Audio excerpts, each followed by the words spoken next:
Hello everyone, आज का हमारा टॉपिक है मेस्टाइटिस। तो हम बात करेंगे कि मेस्टाइटिस होता क्या है, उसके साइन एंड सिम्टम्स, उसका प्रिवेंशन एंड उसका diagnostic. So welcome to my channel nursing and night angels. यहाँ पर हम बात करेंगे बॉडी ऑर्गन्स के बारे में एंड डिजीज़ कंडीशन के बारे में। तो चलिए स्टार्ट करते हैं इंट्रोडक्शन से। ये मोस्टली उन वुमेंस को अफेक्ट करता है जो मिल्क प्रोड्यूस करती हैं या फिर जो ब्रेस्ट फीडिंग कराती हैं, या जो जिनके छोटे बच्चे होते हैं उनको ब्रेस्ट फीडिंग कराती हैं, तो उन वुमेंस में ये ज़्यादा होने के चांसेस होते हैं। इसमें क्या होता है कि ब्रेस्ट के अंदर एक हार्ड सोर स्पॉट्स हो जाते हैं, यानी कि कठोर घाव टाइप के ब्रेस्ट के अंदर हो जाते हैं, जिसकी वजह से क्या होता है जो मिल्क डक्ट्स हैं वो ब्लॉक हो जाते हैं। Because bacteria enter the breast through a break in the skin, यानी कि अगर आपके स्किन में कोई ब्रेकेज है या फिर क्रैक हो गया या फिर वो ड्राई हो गई है, उसकी वजह से क्रैक हो गया है, तो बैक्टीरिया वहाँ से आपके स्किन में क्या कर सकता है, एंटर कर सकता है, और ये कॉज करता है mastitis, means inflammation of the breast. Mastitis occurs during breast feeding is also known as lactation mastitis, यानी कि अगर ब्रेस्ट फीडिंग के दौरान आपको मेस्टाइटिस हो रहा है तो उसको बोलते हैं मेस्टाइटिस लैक्टेशन।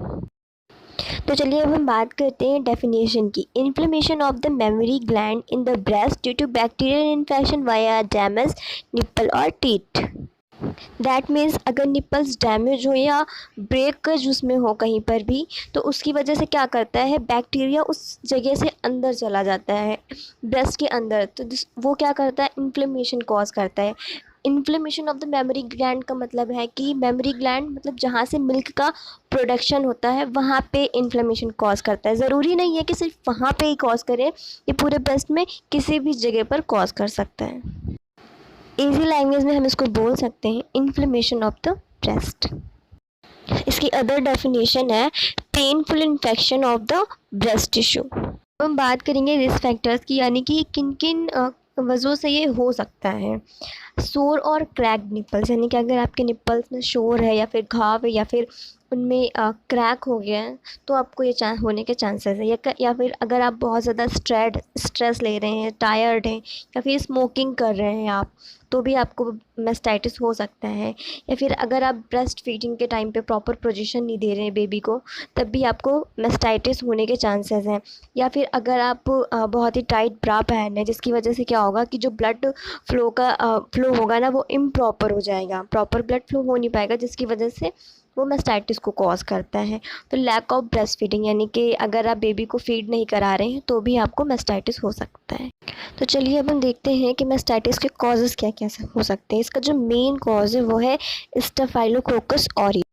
यह एक बैक्टीरिया है जो कि ये पर्पल कलर का दिखता है। वैसे तो और भी इसके बहुत सारे कॉजेज़ हैं, या अगर आपके निप्पल क्रैक्ड हो गए या फिर आपके इनप्रॉपर आप ब्रेस्ट फीडिंग करा रहे हैं इनप्रॉपर तरीके से, अगर आप टाइट ब्रास पहन रहे हैं, या फिर आपके मिल्क डक्ट ब्लॉक हो गए, तो भी आपको मेस्टाइटिस हो सकता है। तो चलिए बात करते हैं इसके साइन एंड सिम्टम्स की, यानी कि अगर आपको मेस्टाइटिस हो गया है तो उसके बाद आपको कौन कौन से चेंजेस दिखेंगे।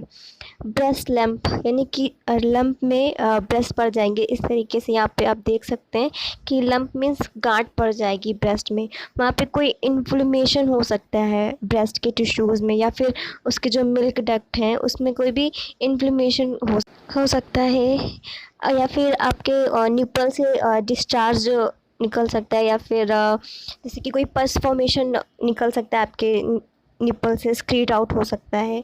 ब्रेस्ट के कलर्स में आपको चेंजेस दिखेंगे, और डिम्पलिंग, यानी कि वहाँ पे आपको गड्ढा जैसे कि गड्ढे जैसे फील होंगे। अगर आप वहाँ पे फिंगर अपना टच करेंगे तो वो एकदम स्किन अंदर धसी हुई लगेगी, यानी कि डिम्पलिंग। तो देखते हैं इसके लिए हम कौन कौन से टेस्ट करा सकते हैं।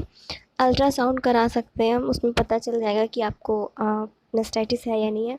स्टफ़ ऑरियस करा सकते हैं, ये एक कल्चर टेस्ट है, और इसको हम कॉटन स्वैब की मदद से, यानी कि उसका पस लेकर हम देखते हैं कि वहाँ पे कौन सा बैक्टीरिया अकर हो रहा है, ठीक है, किस बैक्टीरिया की वजह से मेस्टाइटिस कॉज हो रहा है। और मैमोग्राम कर सकते हैं, इसमें ये एक एक्सरे पिक्चर है जिसमें आपको ब्रेस्ट का पूरा इमेजिंग पता चल जाएगा, और जो उसके जो अर्ली साइन एंड सिम्टम्स हैं वो शो होंगे।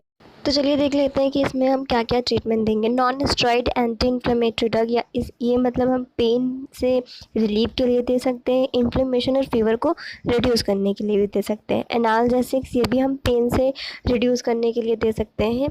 और जो पेनिसिलिन होता है, ये जो बैक्टीरिया की जो ग्रोथ होती है उसको स्टॉप कर देता है। एंटीबायोटिक भी बैक्टीरिया की ग्रोथ को स्टॉप कर देता है और किल कर देता है। परक्यूटेनियस एस्पिरेशन बताती हूँ मैं आपको कि क्या। इसमें हम क्या करते हैं कि जो भी ब्रेस्ट के अंदर हम एक कैथेटर इंसर्ट करते हैं, और वहाँ पे जो भी पस फॉर्मेशन होता है या एब्सेस होता है या फिर कोई इन्फेक्टेड फ्लूइड होता है, उसको एस्पिरेट करके हम ब्रेस्ट से रिमूव कर देते हैं। आई होप आप सबको मैस्टाइटिस समझ में आया होगा। Thank you. तो प्लीज़ मेरी वीडियो को करिए लाइक एंड मेरे चैनल को करिए सब्सक्राइब।